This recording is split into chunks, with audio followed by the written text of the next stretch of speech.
Con nosotros damos la bienvenida a toda persona en toda la parte del mundo que está conectándose con nosotros. Bienvenidos a esta reunión maravillosa, donde el mensaje en esta mañana va a ser los postreros días, parte segunda del primer mensaje que dimos la semana pasada de preparando la iglesia para el último tiempo. Amén.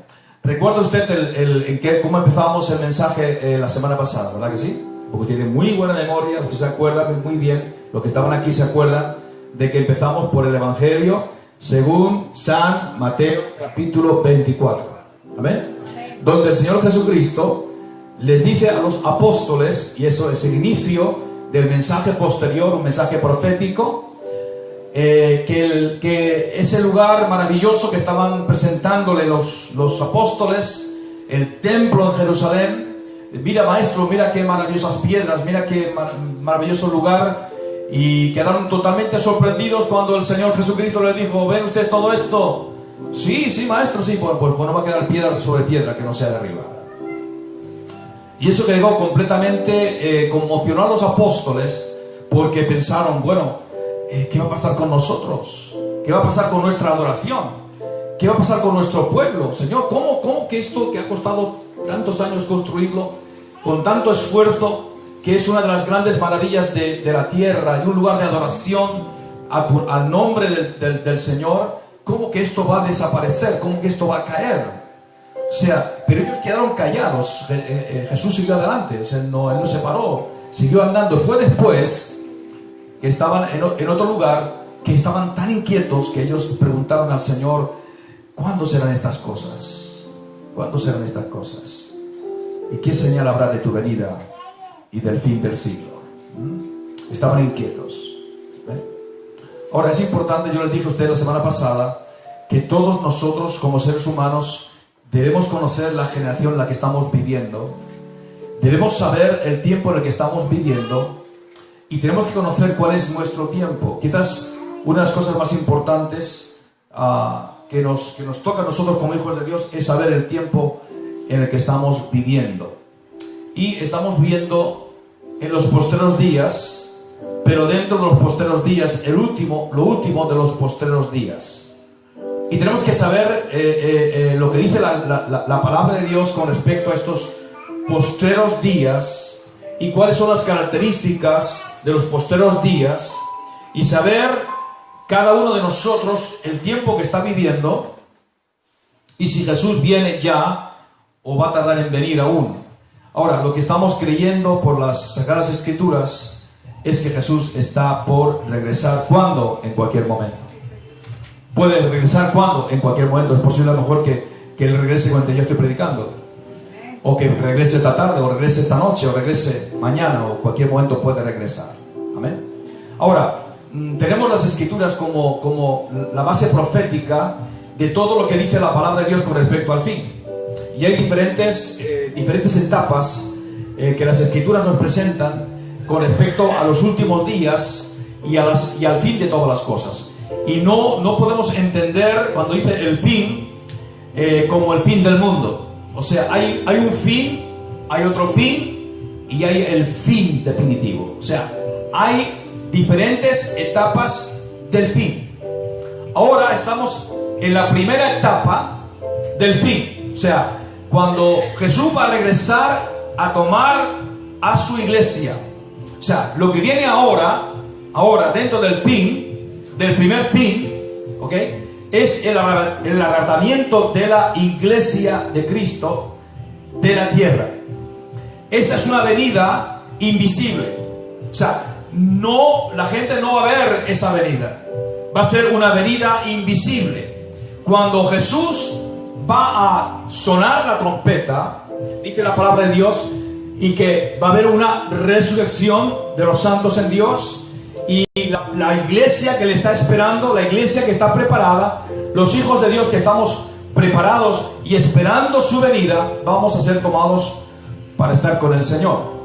Ese es el primer evento del fin. O sea, lo primero del fin. O sea, la iglesia va a ser arrebatada. ¿Qué está esperando la iglesia? ¿Qué estás tú esperando?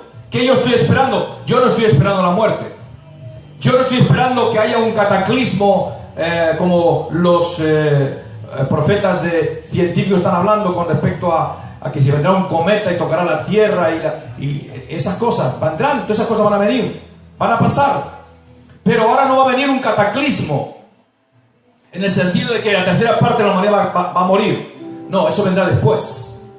Ahora, lo que estamos esperando y estamos creyendo los hijos de Dios, y tenemos abundancia de escrituras para demostrar que esto va a ser así, es que Jesucristo, nuestro Señor, puede volver ya, porque las profecías en cuanto al rapto de la iglesia, entendamos bien, en cuanto al rapto de la iglesia están cumplidas. Ahora, hoy hay otras escrituras que tienen que ver con los eventos que van a pasar en el fin del fin, que aún no han acontecido. Pero entonces tenemos que saber nosotros lo que la palabra de Dios nos pide a nosotros. Nos pide, o sea, en qué forma tenemos que estar, cómo podemos estar preparados para ese rapto de la iglesia. O sea, la importancia es que preparemos la iglesia del Señor para el rapto.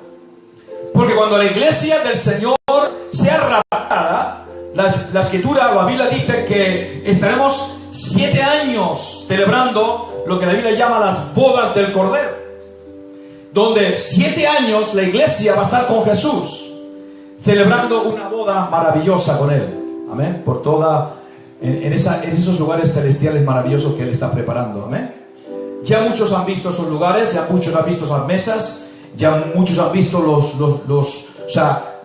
las copas, los platos, los utensilios de comida. Muchos ya lo han visto. O sea, todo está preparado. O sea, el cielo ya está todo preparado para que la esposa de Cristo, la iglesia del Señor, pueda ser tomada con Él. Entonces, la pregunta que nos tiene que preocupar a nosotros es si realmente estamos preparados como creyentes y como iglesia para ser tomados por el Señor hoy. Una pregunta. Yo quiero que cierres tus ojos en estos momentos. Un momentito nada más, cierres tus ojos ahí y tú tengas una pregunta en estos momentos. Porque básicamente nuestro mensaje no es tanto un mensaje descriptivo de cómo es la bestia, o descriptivo de las cosas finales, de los tormentos o situaciones económicas. No se trata tanto de eso, se trata de prepararnos o de dar un entendimiento de que realmente estamos preparados si Jesús regresa hoy, si Jesús regresa ahora, si podemos irnos con Él, si no hay ningún problema con nosotros, si estamos preparados para que Él nos tome. Quiero que cierres tus ojos y empieces a preguntar al Señor: Señor Jesús, ¿estoy realmente preparado para tu venida? Si tú en estos momentos me llamas, me tomas, ¿podré ir contigo por la eternidad? ¿Podré ir contigo a la boda del Cordero? Es la pregunta fundamental. Pregúntate: ¿estoy viviendo de acuerdo a lo que tu palabra me enseña? ¿Estoy viviendo de acuerdo a lo que tu palabra declara como yo tengo que vivir como hijo de Dios? ¿Estoy realmente velando? ¿Estoy orando? ¿Estoy preparado para tu venida? Esa es la pregunta fundamental. Eso es lo más importante que tú tienes que preguntarte. Amén. Gloria al Señor.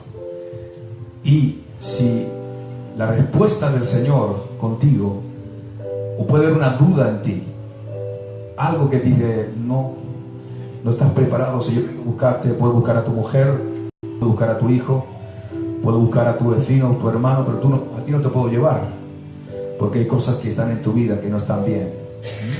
O sea, eso que tienes que preguntar: si realmente está todo correcto contigo, si tú estás preparado para la trompeta de Dios, para que cuando suene la trompeta tú puedas ser tomado por el Señor, para estar con Él por toda la eternidad, empezando con una idílica boda con Jesús de 7 años, donde vamos a celebrar esas bodas del Cordero con Él, y después daremos paso a otros acontecimientos que tendrán que ver ya con la eternidad. Aleluya. Denle un fuerte aplauso al Señor. Aleluya. Denle un fuerte aplauso a Jesús. Entonces, vamos a empezar con la palabra. Les recuerdo Mateo capítulo 24, donde ellos preguntaron: Señor, estaban tan preocupados qué iba a pasar, que cuál iba a ser las características de su venida, ¿ok? Jesús describe claramente, básicamente, las cosas que van a pasar en diferentes etapas o en diferentes momentos en la historia. O sea, no está todo englobado. Cuando uno empieza a ver esas cosas, piensa que todo es lo mismo. No, hay diferentes partes en las que se han ido cumpliendo durante la historia, amén, y que indican la pronta venida del Señor, la venida, el arrebatamiento de la iglesia, amén. Jesús ha respondido básicamente todo esto. Yo les hacía a ustedes una pregunta, ya saben responderla. ¿Cuándo empezaron los posteriores días? Y yo les pregunté a ustedes, ¿sabe que la Biblia habla del principio de los posteriores días? Y yo les dije, ¿dónde está eso? ¿Ok? Y bueno, yo doy gracias al Señor, amén. Gloria a Dios, bendigo sus vidas, amén. Porque eso se encuentra en el libro de los Hechos, amén. Y leíamos en el libro de los Hechos el cumplimiento del principio de los posteriores días, que se encuentra el día de Pentecostés, cuando el Espíritu Santo fue derramado sobre la iglesia. Y dice Pedro que esto es lo que está escrito por el profeta Joel, que en los postreros días, o sea, ¿ve? El inicio de los postreros días es el inicio del derramamiento del Espíritu Santo. O sea, de que empieza un periodo que es el periodo de la iglesia. Los postreros días se caracterizan por el principio de la iglesia en la tierra. Entonces, cuando el Espíritu Santo cae, cuando viene ese conmover, ¿y qué pasó aquí? Hablando en nuestros idiomas, hay una conmoción espiritual en Jerusalén, la gente viene, ¿qué pasó? ¿Qué es ese estruendo? ¿Qué son esas lenguas? ¿Qué es ese fuego? ¿Qué pasó aquí? ¿Ok? El apóstol Pedro dice, esto es lo que está escrito por el profeta Joel. ¿Ok? Ahora, leíamos también que la misma curiosidad de los apóstoles, cuando Jesús le está hablando y se le aparece antes del Pentecostés, y ellos vuelven a preguntar otra vez a Jesús, Señor, capítulo 1, verso 7 del libro de los Hechos, Señor, ¿restaurarás ahora todas las cosas? ¿Vas a restaurar a Israel, el reino? ¿Vas a hacer? ¿Qué dice Jesús en el capítulo 1, verso 8? Bueno, él dice, no corresponde a vosotros saber las cosas que el Padre puso en su propia potestad. ¿Qué significa? Ya había hablado del tiempo profético, no tiene que repetir otra vez, porque lo que quiere que la iglesia se centre es en predicar el mensaje del evangelio a toda criatura. Que el momento ahora de la iglesia en los posteriores días es predicar el evangelio a toda criatura y establecer una iglesia gloriosa, sin mancha, ni arruga, ni cosa semejante, que pueda ser presentada delante del Señor. Por eso dice, recibiréis poder, versículo 8 del capítulo 1 de Hechos, pero vosotros recibiréis poder cuando haya venido sobre vosotros el Espíritu Santo, y me seréis testigos en Jerusalén, en Judea, en Samaria y hasta lo último de la tierra. Lo que quiere decir que los posteriores días empiezan el día de Pentecostés, y que la iglesia va a desempeñar su labor de los postreros días predicando el evangelio del reino de Dios. Ahora, la Biblia señala que los postreros días también se acaban, que habrá un momento cuando los postreros días se cumplen, y la palabra profética nos habla de que vendrá el postrero de lo postrero, y se va a caracterizar por cosas en las que vamos a entender que ya los postreros días están por terminar. Les preguntaba a ustedes la semana pasada, ¿estamos al principio, estamos en medio o estamos al final de los postreros días? ¿Ah? ¿Qué le parece? ¿Dónde estamos? ¿Estamos al principio? No, porque eso fue Pentecostés. ¿Estamos en el medio? No. ¿Por qué?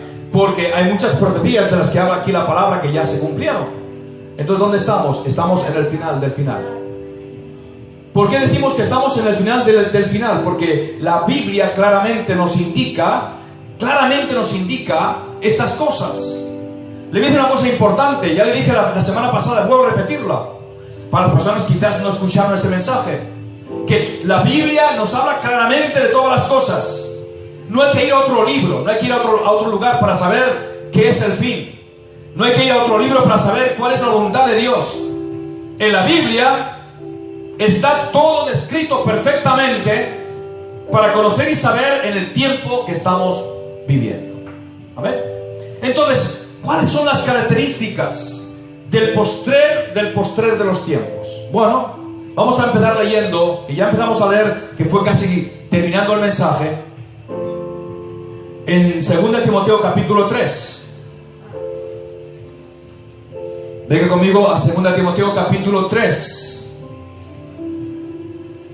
Entonces, ya el apóstol Pablo está hablando de qué son los postreros de los postreros días.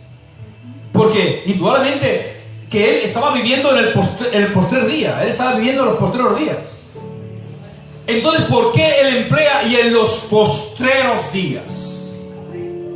Wow, porque está hablando aquí de cuáles son las características fundamentales que van a indicar que estamos en lo postrero del fin.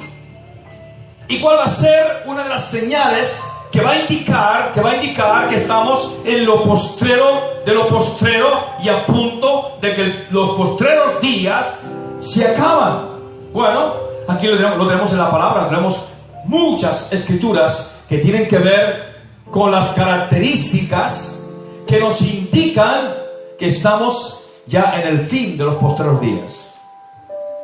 Ahora, capítulo 3. También debes saber esto, Timoteo, que en los postreros días... Bueno, Pablo, ¿estás en los postreros días tú o no? Sí.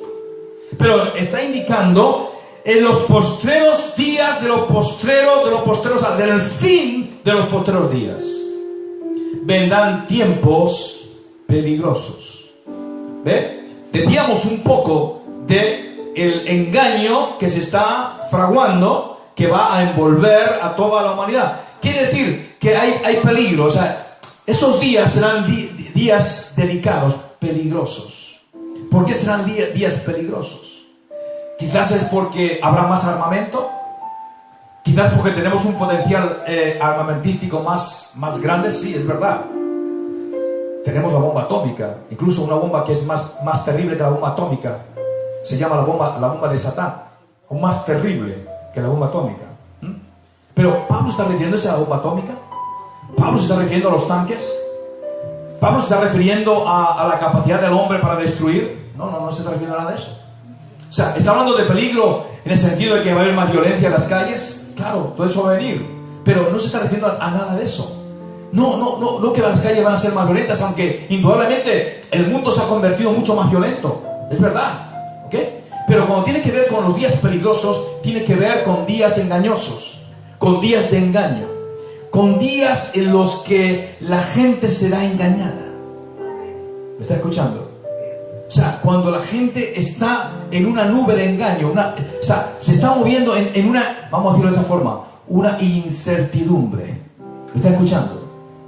O sea, falta de certeza, falta de seguridad. O sea, se da cuenta que mira hacia un lado, mira hacia otro, mira hacia arriba, mira hacia abajo, y se da cuenta que no queda futuro.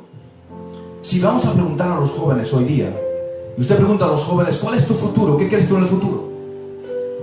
Y algunos de los que confiaron en la política de hace años, hoy te pueden decir que están completamente desanimados y completamente te pueden asegurar en general que no tienen ningún tipo de futuro.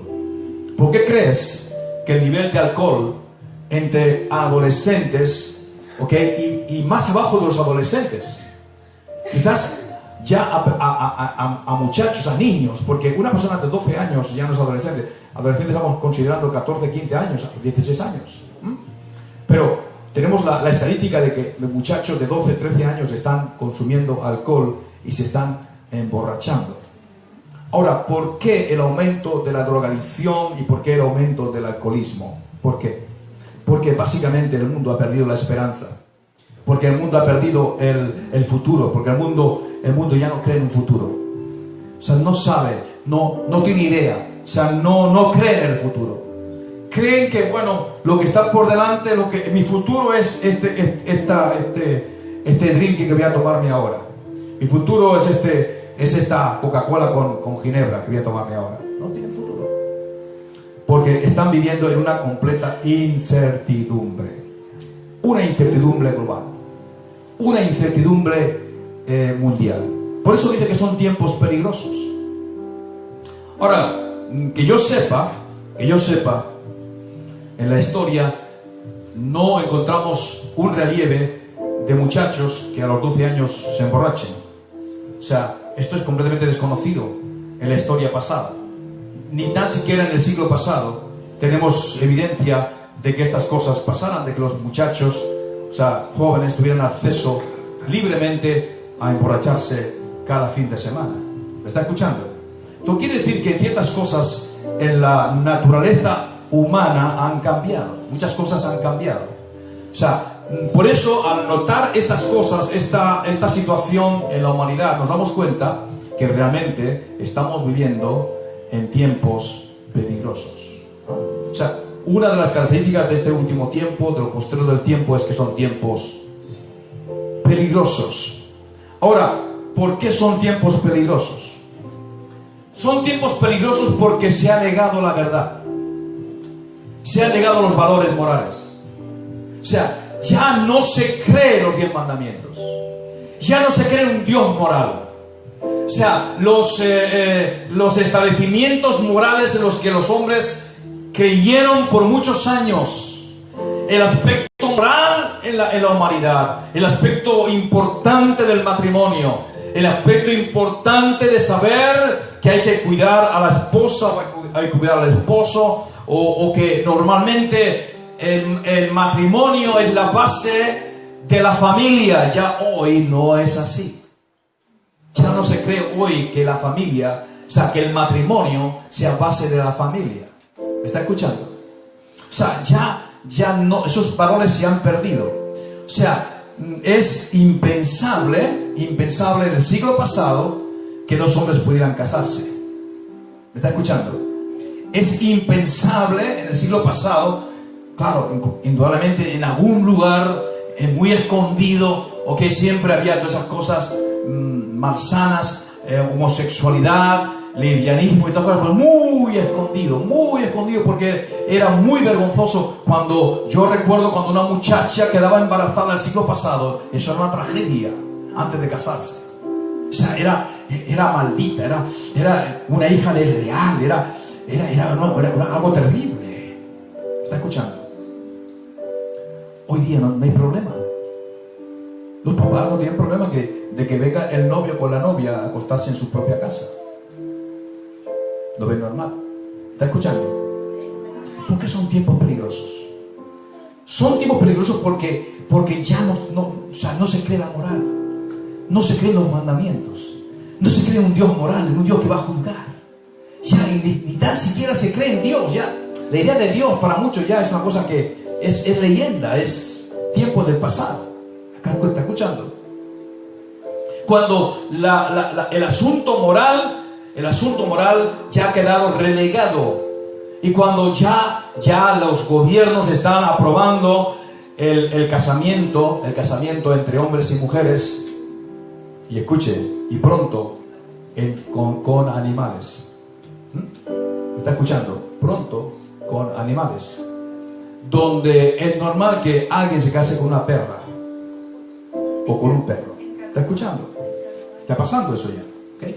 Pero ¿qué significa? Por eso estamos viendo por las Escrituras que estos tiempos peligrosos, que estos tiempos amorales o inmorales, están indicando que ya básicamente eso está preparando el fin de todas las cosas.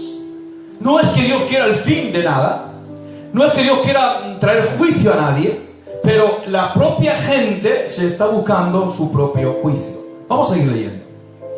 Vendrán tiempos peligrosos porque habrá hombres amadores de sí mismos. ¿Por qué habrá hombres amadores de sí mismos? ¿Cómo que hombres amadores de sí mismos? ¿Sabes lo que es eso? Eso es homosexualidad. Habrá homosexualidad creciente.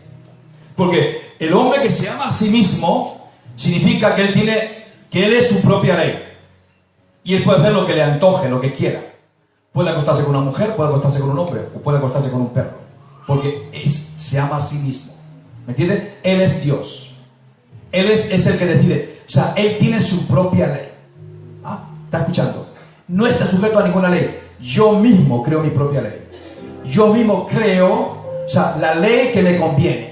O sea, yo mismo voy a legislar lo que a mí me conviene, lo que me satisface.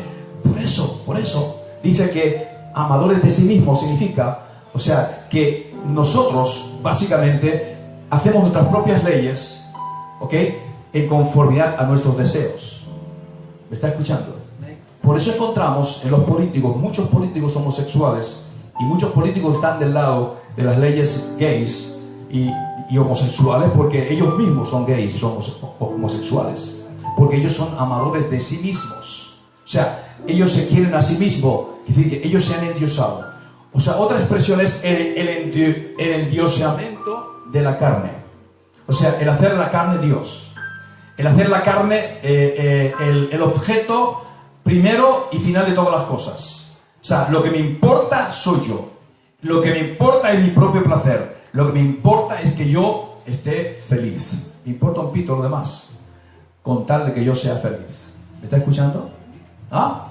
Ahora, ¿les suena extraño eso o es muy normal hoy en estos días? ¿Es normal? ¿Es normal? Es normal. Amadores de sí mismos. Quiere decir que ellos son la ley. Ellos establecen su legislación. Ellos establecen lo que les gusta o no les gusta. Ellos, como son legisladores, las leyes divinas para ellos no tienen ningún tipo de importancia. ¿Lo voy a decir más? O sea, ¿por qué ciertos estamentos de la sociedad políticos, cuando se rebelan con lo establecido por la Constitución, ¿ok? Porque ellos lo ven de otra manera, y cuando la Constitución les dice, ustedes tienen que acatar esto, dicen, no, es que nosotros no reconocemos esa Constitución. Porque nosotros somos ley, o sea, nosotros somos la ley. Entonces, esa ley que ustedes tienen no la creemos. ¿Me está escuchando? Esa ley para nosotros no nos funciona. Por eso, a mí me da igual que usted me diga que eso está en la Constitución, es que yo no creo en esa Constitución. Es que yo no creo en esa ley. ¿Y qué hace usted cuando le dice a alguien, yo no creo en la ley tuya, yo no creo en lo que tú estás diciéndome? Yo tengo mi propia ley, yo tengo mi propia conducta, yo tengo mi propia moral, yo tengo mi propio concepto de la moral, yo tengo mi propio concepto de lo que está bien y lo que está mal. ¿Qué hace usted cuando pasa una cosa así? Oiga, usted se pasó el semáforo en rojo. No, es que el semáforo rojo yo no lo puse. Pero está ahí, ¿para qué? Para que se respete la ley. ¿Pero qué leyes? Yo no quiero esas leyes. Pero está en rojo, como si estuviera en amarillo, o estará como usted. Para mí no significa nada. ¿Qué hace usted con una persona así? Claro, usted la va a multar, ¿no? Porque la ley dice que los transgresores han de ser multados. ¿Pero qué? Cuando el mundo, poco a poco, empieza a convertirse en su propia ley. Cuando cree que matar a una persona está bien, porque me estaba molestando. Pero que eso está mal, ¿no? ¿Dónde está eso mal? Ese es su código moral, no es mío. Yo tengo mi propio código. Pero ¿sabe usted que usted es un asesino? No, yo no soy ningún asesino. Yo hice algo porque me molestaba, como me molestaba, yo lo puedo matar. ¿Qué hace usted con alguien así? ¿Me está escuchando o no me está escuchando? ¿Está usted escuchando lo que estoy hablando? Amadores de sí mismos significa gente que establece sus propias leyes para vivir. Sus propias leyes. O sea, para ellos está bien.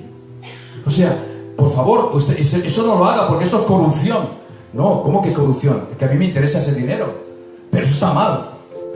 Está mal para usted, no para mí. Es que esto me favorece. Pero es que la ley, ¿qué ley? Yo soy la ley. ¿Qué hace usted con una persona así? ¿Está escuchando? ¿Está escuchando? Amadores de sí mismos, donde yo soy la ley, yo soy el código moral, yo soy y hago las cosas porque me conviene hacerlas. Estamos hablando del rompimiento de todas las leyes morales, del rompimiento de todas las leyes que conquistamos de democracia o de libertad. Ya muchas cosas para ellos no son democracia, para ellos no son libertad. O sea, lo que tú y yo entendemos por libertad para ellos es opresión. Y lo que nosotros entendemos por opresión, ellos dicen que es libertad. ¿Me está escuchando? ¿Me entiende? Alguien que dice, no, esa casa es mía.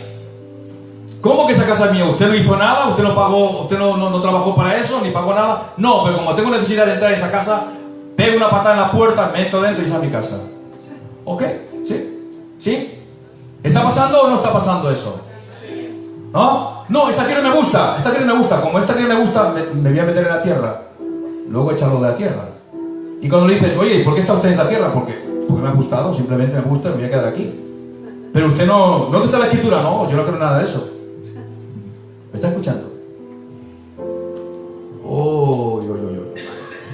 Amadores de semillas. Con esta sola palabra podemos estar hablando más de una hora y no acabaríamos. ¿Amén? Son las características del tiempo final, del final de los tiempos. Por eso la gente puede matar tranquilamente, sin ningún tipo de problema, porque ellos tienen un código doctrinal que han creído, y pueden liquidar a 50 personas al pie de la playa, degollándoles, porque lo hacen en nombre de una creencia religiosa. Y lo están degollando y quedan tan tranquilos, luego se van a tomar un café tranquilamente o van a tomarse algo. Después de haber degollado a 50 personas en la playa. Ay, pero son terroristas. No, para ellos no es terrorismo, para ellos es justicia.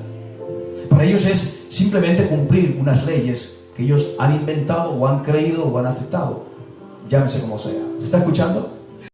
Amén. Quiero que se ponga de pie, amén. Póngase de pie. Así usted tira los brazos, gloria a Dios. Tira el cuerpo, aleluya, levanta sus manos. Se mueve un poquito, gloria a Dios, aleluya. Alaba al Señor. Porque ¿sabe qué pasa cuando es un mensaje de enseñanza, sabe? Es necesario que nos movamos un poquito para que, gloria a Dios, para que las ideas no se queden ahí cogidas ahí, sino, gloria a Dios, aleluya. Diga, los últimos días, los posteros días se caracterizan por personas amadores de sí mismas. Aleluya. Me está marcando ya el tiempo en el que llevo y no acabo de empezar. Gloria a Dios. Aleluya. Bueno, denle un fuerte aplauso al Señor. Gloria a Dios. Aleluya. Puede tomar asiento, ¿eh? Hay hombres amadores de sí mismos, porque son avaros, son vanagloriosos, son soberbios, son blasfemos, son desobedientes a los padres, son ingratos, son impíos, sin efecto natural, implacables, calumniadores, intemperantes, crueles, aborrecedores de lo bueno, traidores, impetuosos, infatuados, amadores de los deleites más que de Dios. O sea, ahí tiene toda la lista de la característica de las personas del último tiempo. Y verso 5, lo más peligroso de todo esto es el verso 5, que tendrán apariencia de buenos. Tendrán apariencia de buenos. Tendrán apariencia de piedad. O sea, aparentemente son buenos, son aceptables. O sea, wow, ¿ese es así? Sí, tiene toda la característica de ser una buena persona, pero dentro de su corazón están todas estas cosas. Aparentemente es una buena persona. Aparentemente, oye, es guay esa persona, wow, tremendo. Pero dentro del corazón de esa persona o de esas personas está todo esto. Pero la gente como que no lo ve, o que la gente no puede discernirlo, pero todo eso está dentro de ellos, la traición, la soberbia, el orgullo, la vanagloria, la perversión sexual, la inmoralidad, todas estas cosas están dentro, pero no se ven. Aparentemente todo está bien, pero pero tiene apariencia de piedad. Lo que quiere decir, hijos de Dios, es que esta gente no están solamente fuera, están dentro de la iglesia también. Y lo más terrible no es que solamente estén fuera, no que estén fuera, sino que ya están dentro de la iglesia. Pero pastor, ¿de verdad que dice Pablo eso? ¿De verdad que esa gente está dentro de la iglesia? ¿De verdad? Bueno, aquí lo dice. ¿Qué dice aquí? Que tendrán apariencia de piedad, pero negarán la eficacia de ella. Dice, a estos evita. ¿Cómo que a estos evita? O sea, no tengas trato con ellos, ten cuidado. Evítalos. Ahora, ¿está diciendo Pablo que nosotros tenemos que evitar a la gente? No. ¿Cómo vamos a evitar a la gente? Les tenemos que predicar a Jesús. Les tenemos que decir que hay un Dios de amor, un Dios de misericordia, un Dios de gracia, un Dios que les puede sacar de toda esa situación. Entonces, ¿por qué Pablo dice que evitemos a ese tipo de personas? Es porque realmente ese tipo de personas se metieron dentro de los cauces del cristianismo, se metieron dentro de la propia iglesia.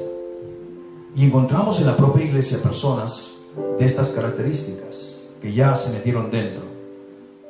Por eso estamos hablando de que estamos, gloria a Dios, dentro de estos días. Ahora, vamos a Ezequiel capítulo 7. Damos una vuelta, gloria a Dios, considerable a la Biblia. Y vamos a ver que si la palabra de Dios nos dice o no nos dice con respecto al fin. Y vamos a darnos cuenta claramente que la palabra de Dios nos habla y nos prevé de estas cosas del último tiempo. ¿Amén? Entonces, mira aquí lo que dice en Ezequiel capítulo 7, verso 1 y 2. Y todo el capítulo 7 habla de esas cosas. Claro, tiene que ver también con un fin con respecto a Israel. Porque vuelvo a repetir, la palabra profética tiene diferentes estados o diferentes cumplimientos. O sea, hay un momento inminente de cumplimiento cuando vendrá un fin, vamos a decir, de lugar, o vamos a decir un fin de nación, o de pueblo, o de personas. Pero luego eso tiene que ver también con los fines de la humanidad, las cosas que van a pasar en el mundo. Vino a mí palabra de Jehová diciendo, verso 1: Tú, hijo de hombre, así ha dicho Jehová el Señor a la tierra de Israel. Ahora está diciendo a la tierra de Israel. El fin viene. Ahora, ¿es Israel solamente? Mira aquí la palabra profética. El fin viene, pero ¿solamente Israel? No, dice, el fin viene sobre los 4 extremos de la tierra.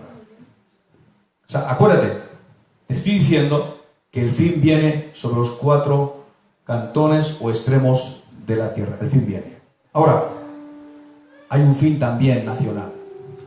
Hay un juicio nacional, que no es el mismo que el fin del fin del fin. Pero la palabra profética nos prevé de que las cosas van a acabar. Ahora, en Amós capítulo 3, versículo 7, dice que el Señor siempre va a avisar a sus profetas. Que Dios siempre va a traer una palabra profética a los siervos de Dios, para indicarles el tiempo en el que están. Y el Señor no va a hacer nada, dice, en la tierra, a menos que lo comunique a sus siervos los profetas. O sea, a los hijos de Dios, a los siervos de Dios, a los que le aman, a los que le sirven, ellos van a conocer el tiempo que están viviendo. Venga conmigo a 1 de Pedro capítulo 4. 1 de Pedro capítulo 4. Y así vamos a darnos cuenta de que hay un montón de escrituras que tienen que ver con el fin del fin. Con el fin del fin. Gloria a Dios. El verso 7. Más el fin, verso 7. Más el fin de todas las cosas. ¿Ve? Aquí no está hablando solamente ya de un fin nacional. Está hablando del fin de todas las cosas. ¿Qué es el fin de todas las cosas? Es la consumación de todo. Pero eso no es el rapto.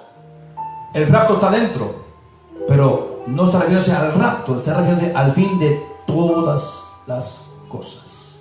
Entonces esta profecía o esta palabra engloba el fin del fin.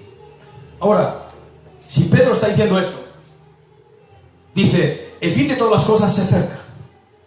Entonces, sabiendo que el fin del fin viene, ¿cuál debe ser la actitud de los hijos de Dios?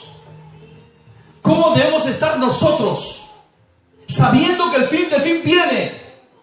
Que va a venir ciertos acontecimientos que tienen que ver con el fin final de las cosas. ¿Cuál va a ser la actitud de la iglesia? cuál ha de ser la actitud del Hijo de Dios. Y le voy a decir que eso está escrito hace 2000 años. O sea, Pedro está profetizando las cosas hace 2000 años. Él está hablando del fin de las cosas hace 2000 años. 2 días, que es para Dios un día es como 1000 años y 1000 años como un día. Y estamos en el segundo día. Han pasado 2 días de la palabra profética, 2000 años. Ahora, ¿cómo decía Pedro a la iglesia primitiva, a sus hermanos, a sus compañeros, en ese tiempo, hace 2000 años? ¿Qué les está diciendo? Oh, no, tranquilo, ustedes duerman porque esto va a cumplirse dentro de muchos años. Tranquilos, vendrá el fin. Pero no, esté tranquilo, usted no le llega. ¿Dijo eso? Dijo, ustedes tienen que vivir de forma que estuvieran en el último día del fin. Ustedes tienen que vivir de manera que fuera el último día de su vida. ¿Cómo tú vivirías el último día de tu vida? ¿Cómo tú vivirías el último día de tu existencia en la tierra? ¿Cómo tú lo vivirías?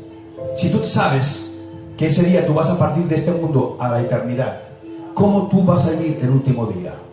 Es lo que el apóstol dice. Bien, el fin viene y el fin vendrá. Pero ustedes, vosotros, tenéis que ser sobrios y velar en oración. Wow, Pedro, que tengo que ser sobrio, sí, y tengo que velar en oración, sí, pero si faltan aún 2000 y pico de años, no importa. Y sigue añadiendo, y ante todo, tener entre vosotros ferviente amor. O sea, vivir una vida tan maravillosa que el amor de Dios fluya. Y luego empieza a hablar cosas prácticas. Hospedaos los unos a los otros, trataos con cariño, trataos con amor, vivir de tal forma que son las personas que están conociendo que es el último día cuando el Maestro va a regresar y va a pedir cuenta de sus vidas. Wow, esto es maravilloso.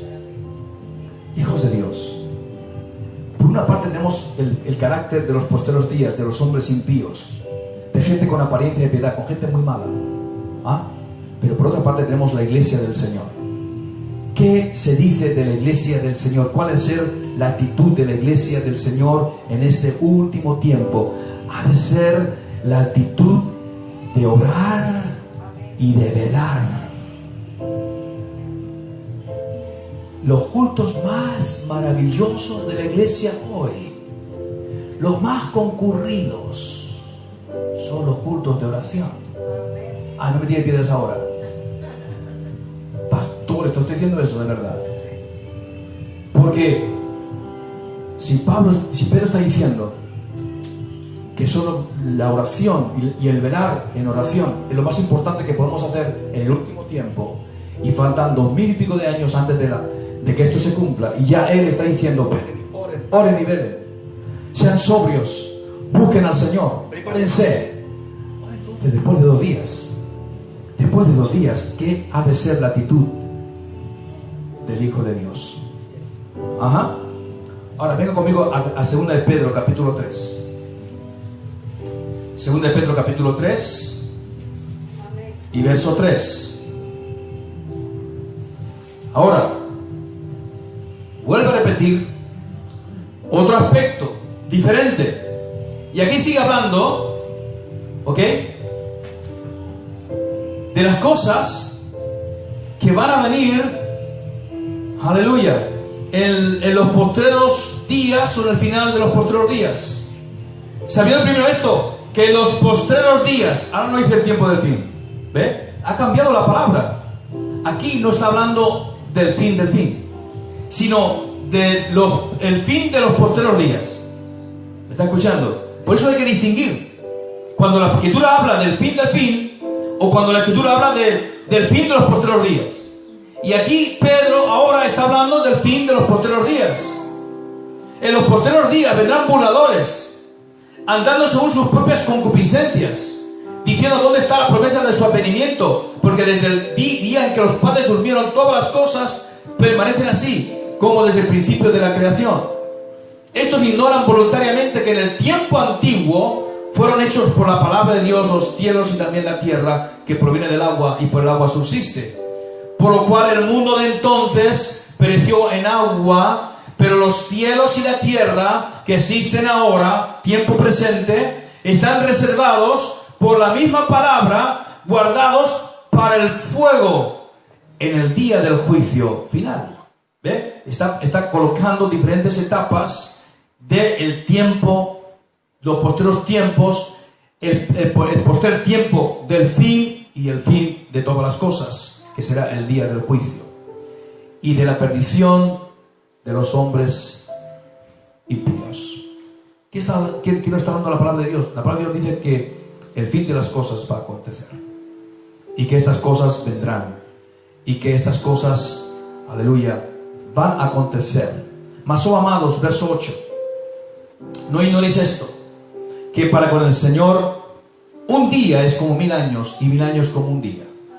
El Señor no retarda su promesa, según algunos la tienen por tardanza, sino que es paciente para con nosotros, no queriendo que ninguno de los que están en el número de la iglesia, no queriendo que los que están en el número de la iglesia, de los que van a ser salvos, perezca, sino que todos procedan con el tiempo y en la historia al arrepentimiento. Escuchen, o sea, hay un tiempo en el que la iglesia ha de ser completada. Y hasta que la iglesia no sea completada, hasta que la iglesia, el número de los creyentes de la iglesia no sea completado, Jesús no va a regresar. Pero va a haber un momento que el número de la iglesia va a ser completado y entonces Jesús regresará. Ahora, verso 10. Pero el día del Señor,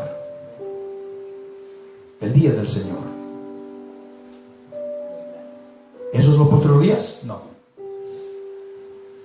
Esto es el fin del fin. Pero el día del Señor vendrá como el ladrón en la noche, en el cual los cielos pasarán con gran estruendo y los elementos ardiendo serán deshechos, y la tierra y las obras que hay en ella serán quemadas. Ahora, ¿está hablando Pedro del fin de los posteriores días? No. Está hablando Pedro de que después que el fin de los posteriores días se cumpla, entonces vendrá el día del Señor. Y el día del Señor vendrá como ladrón en la noche. ¿Por qué? La iglesia ya no está, el Espíritu Santo no está, el mundo está comiendo, bebiendo, está con sus cosas, y entonces Jesús regresa para juicio. ¿Está escuchando? Ahora, ¿qué está diciendo Pedro con respecto a estas cosas? Está diciendo, hijos de Dios, todas estas cosas van a ser destruidas un día. Todo este sistema de caos humano, de pecado, todo eso un día va a ser destruido. Todo será destruido. Terminamos este verso. Verso 11, puesto que todas estas cosas han de ser deshechas, puesto que todo este sistema ha de ser deshecho, puesto que todas estas cosas un día desaparecerán, ¿qué ha de ser la iglesia del Señor? ¿Cómo afrontamos nosotros estas cosas? ¿Cómo podemos afrontar el último tiempo? ¿Cómo nos preparamos nosotros para el último tiempo? ¿Cómo estaremos preparados para cuando Jesús regresa? Cuando Él puede venir en cualquier momento. ¿Cómo ha de estar la iglesia? ¿En qué actitud ha de estar en esta actitud? ¿Cómo no debéis vosotros andar? En santa y piadosa manera de vivir. Lo que quiere decir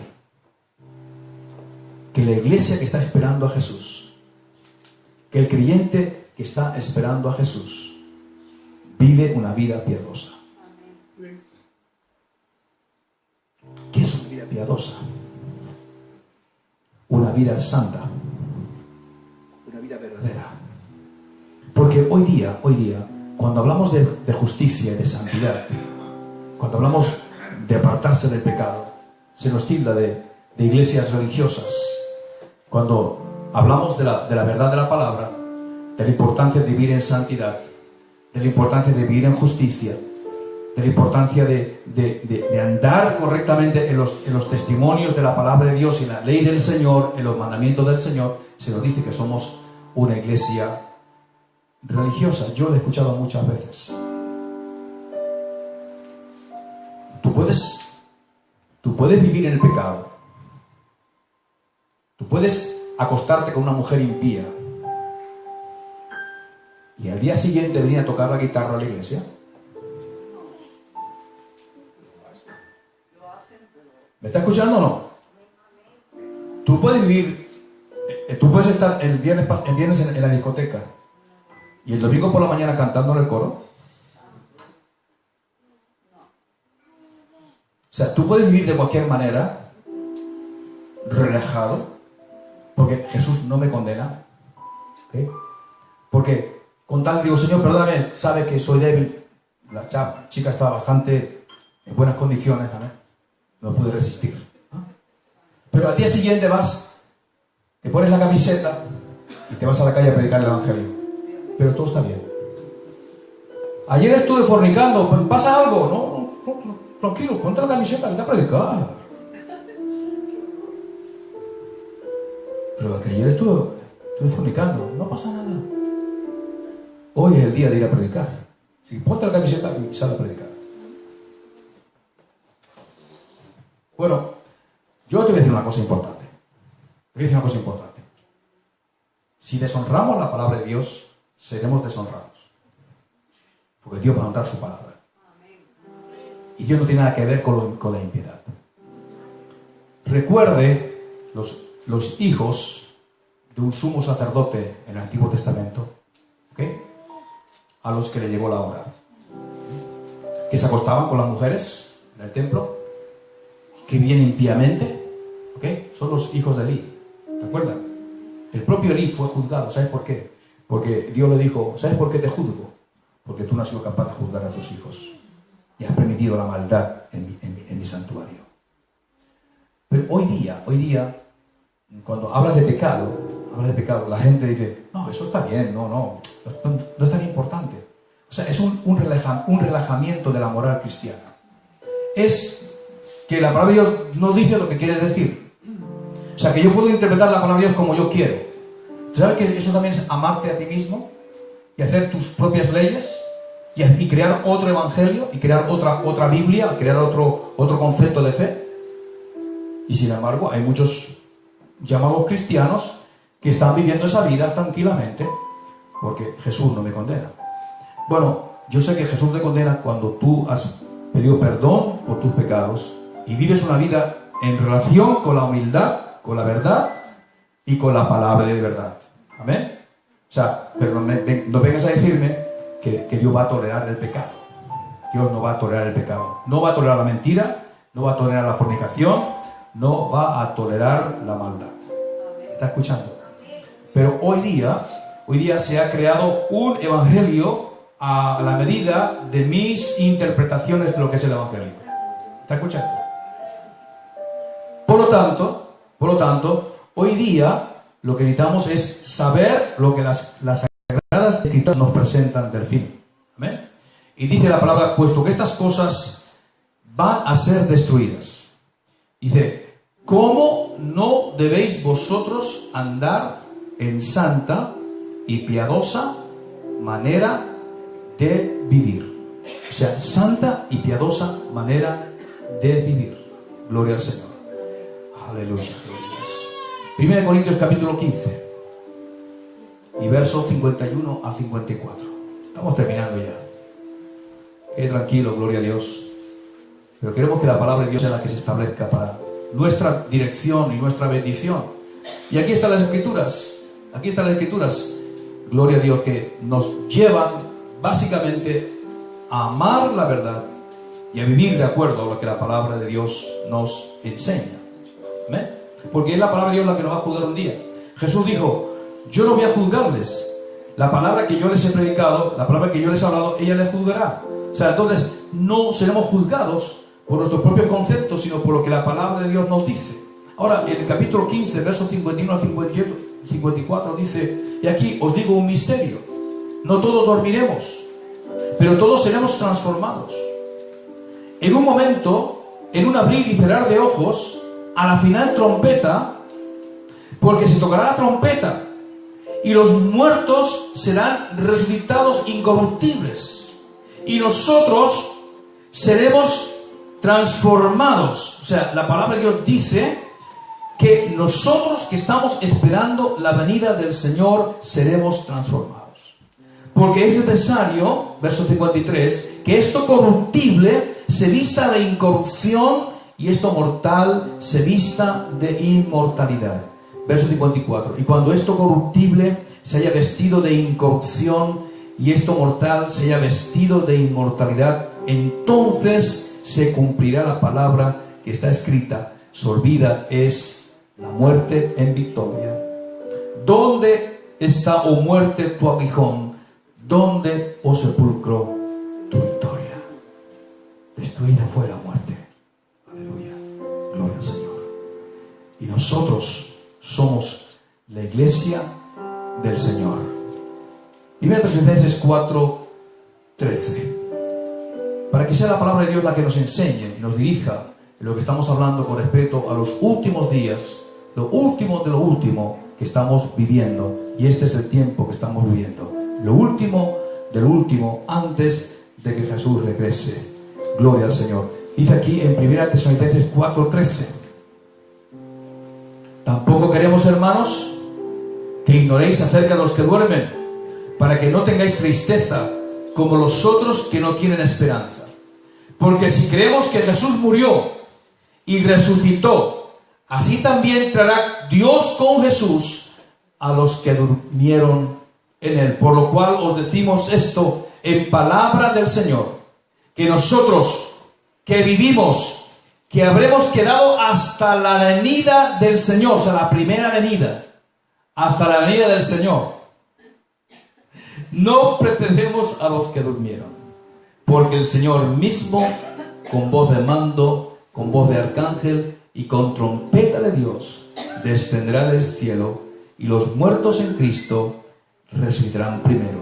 Luego nosotros, los que vivimos, los que hayamos quedado, seremos arrebatados juntamente con ellos en las nubes para recibir al Señor en el aire, y así estaremos siempre con el Señor.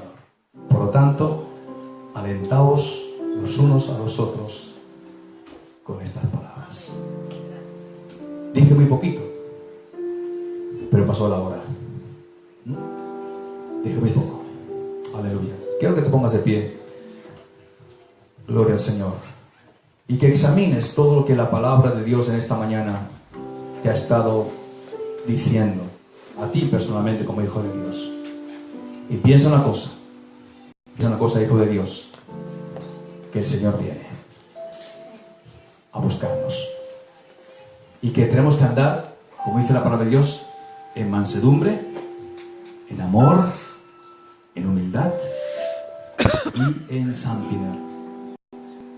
Robert Murray decía al Señor, y era un gran predicador, murió joven. Él decía en el siglo XIX: Señor, lo que yo anhelo con todo mi corazón es ser santo como tú eres santo. Y el mensaje del siglo XIX de la Iglesia era un mensaje acerca de la vida de santidad. Y todos los mensajes de este predicador fue en dirección a una vida de santidad en la Iglesia. Hoy día no se predica santidad en la Iglesia. Hoy día no se predica desde los púlpitos la importancia de ser santo. O sea, hoy día, si encontramos a la gente convocada, se convoca, por ejemplo, a una gran fiesta, todo el mundo va a alegrarse, tomar Coca-Cola, tomar Fanta. Y yo no digo que está mal, no digo que eso esté mal. Gloria a Dios también por el tiempo también de refrigerio de la iglesia del Señor. Pero cuando preguntamos a las personas, ¿qué tal tu vida de santidad? ¿Cómo estás viviendo para el Señor? ¿Qué acerca de tu vida de santidad? ¿Estás viviendo santo? ¿Estás viviendo de acuerdo a la voluntad de Dios? Pregunte hoy a los jóvenes. Pregunte a cualquier joven de la iglesia, ¿te gusta la vida de santidad? ¿Amas la santidad en tu propia vida? ¿Buscas la santidad en todo lo que haces? ¿Buscas la santidad en todo lo que piensas? ¿Buscas la santidad en el... ¿Crees que el Señor está contento con tu vida de santidad? Aleluya. Una cosa, ¿está contento Jesús con nuestra vida de salvación? Gloria a Dios. ¿Pero estará contento con nuestra vida de santidad? ¿Estará contento con nuestra vida de justicia? ¿Está contento con nuestra vida de obediencia al Señor? Oh, pastor, es que eso, no sé, estamos en el siglo XXI. Sí, pero la palabra de Dios sigue siendo la misma. Y la misma ley del siglo I, para la iglesia del siglo I, cuando se le dijo, ustedes tienen que orar y velar, es la misma ley para la iglesia del siglo XXI.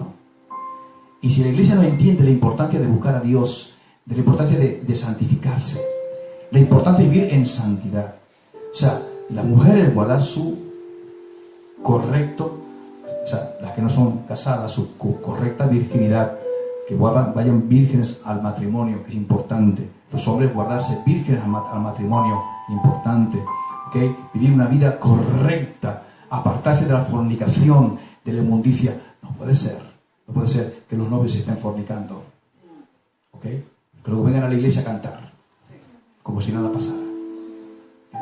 Y que no es importante, no, es que estaba la cosa tan emocionante que finalmente caí con él o caí con ella. ¿Okay? La palabra de Dios dice claramente que los fornicarios, los adúlteros, fornicarios, los mentirosos no heredarán el reino de Dios. Y hay muchas cosas que hoy día se creen que no hay problema. Con tal de que tú vengas a la iglesia, con tal de que tú prediques, con tal de que tú cantes, con tal de que tú sirvas, tranquilo, no pasa nada. Bueno, sí pasa porque la palabra de Dios está para algo. Pero cuando yo soy amador de mí mismo, creo mi propia conducta. Porque como yo me amo a mí mismo, como yo quiero mi propio placer, como yo quiero mi propia satisfacción, entonces creo mi propia doctrina, creo mi propio concepto de Biblia, creo mi propio concepto de fe.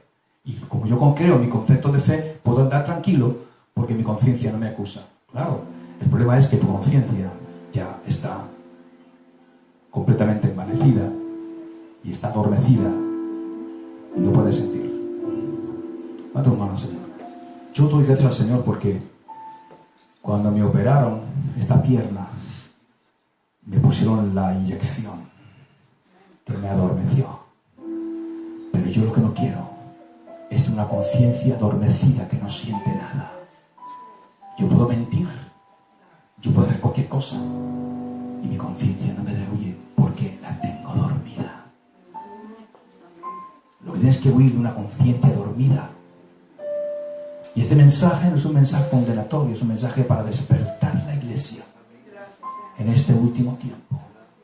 Porque Jesús me preguntará a mí, ¿por qué no les dijiste la verdad? ¿Por qué no hablaste a los jóvenes y dijiste que la fornicación era pecado, que esto era pecado, que vivir así era pecado y que iban a ir al infierno? Y ahora están en el infierno por tu culpa. ¿Por qué no dijiste eso? ¿Porque tenías miedo de que ellos te dejaran la iglesia? ¿Porque tenías miedo que te dejaran el grupo? Por eso no dijiste la verdad. Yo le voy a decir sinceramente, yo te voy a decirle sinceramente, yo te hablaré la verdad siempre. Te voy a decir siempre la verdad. Porque es lo que la palabra de Dios te dice. Si estás en noviazgo, cuídate a tocar a tu mujer hasta que no estés en el matrimonio. Cuídate de vivir una vida justa y pía delante de Dios. Y honra a tu mujer, la futura mujer de tus hijos. Y no la envilezcas, yendo más allá de lo permitido y cayendo en la inmundicia con ella. Levanta tu mano al Señor. Yo no sé, si este mensaje fue predicado en ciertos lugares, y hicimos el llamado luego de las personas que están viviendo así, no sé cuánta gente vendría para arrepentirse. Pero yo estoy predicando este mensaje, no sé dónde tú estás, pero es un mensaje de alerta para tu vida. Si te quieres salvar, si quieres vivir con el Señor por la eternidad, tienes que apartarte del mal.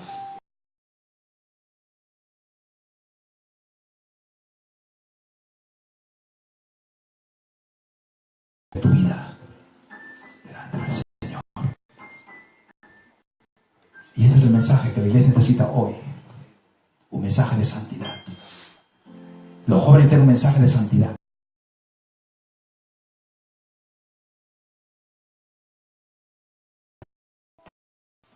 De su tiempo.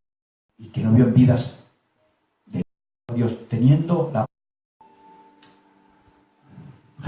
a los hipócritas hasta que lo mataron en la cruz, y que no tienen miedo a decir la verdad, aunque la gente los critique, aunque la gente los maldiga, no le importa nada, porque son fieles al mandato del Maestro y al mandato de Jesús.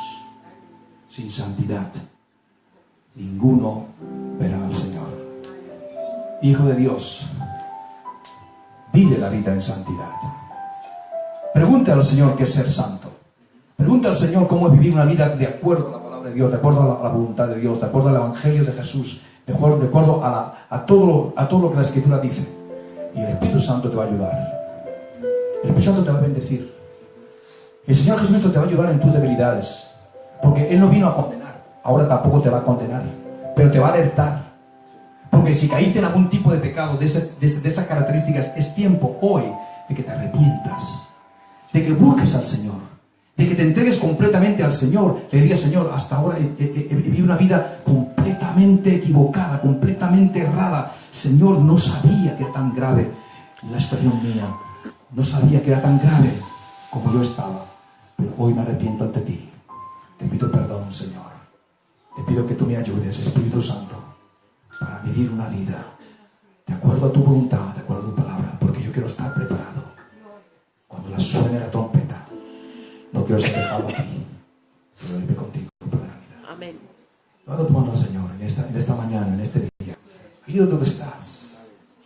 Aleluya. Haz esa oración al Señor: Señor, me arrepiento. Te pido perdón. Ayuda a mis hijos, ayuda a mi familia, ayuda a mis hermanos, Señor. No podemos estar comprometidos con este mundo. No podemos estar comprometidos con el pecado y luego queremos estar contigo. Tú eres un Dios santo, santo, santo. Tú eres un Dios verdadero, un Dios de verdad. Tú amas la verdad de lo íntimo, Señor. Padre, perdónanos a nosotros los predicadores por ser tan temerosos, tan miedosos de predicar tu verdad, por tener miedo de que la gente se nos vaya, tener miedo de ser impopulares. Perdónanos, Señor. El mensaje del Evangelio es un mensaje impopular, pero es el único mensaje que este mundo necesita. Y en este último tiempo, Señor, en este último tiempo, danos las agallas a tus siervos y a tus siervas para predicar la verdad. Amén. Y predicar a la gente que solo hay una solución, que es recibir a Jesucristo, el Señor, y vivir de acuerdo a su palabra. Yo te bendigo. Bendigo tu vida. Bendigo tu matrimonio si estás casado. Bendigo tu noviazgo si estás en noviazgo. Bendigo tu soltería si estás soltero. Pero no trates de buscar caminos fáciles. Busca la santidad. Busca la verdad. Amén. Y no la vendas. Que Dios te bendiga. Prepárate. Jesús regresa. Dale un fuerte aplauso al Señor.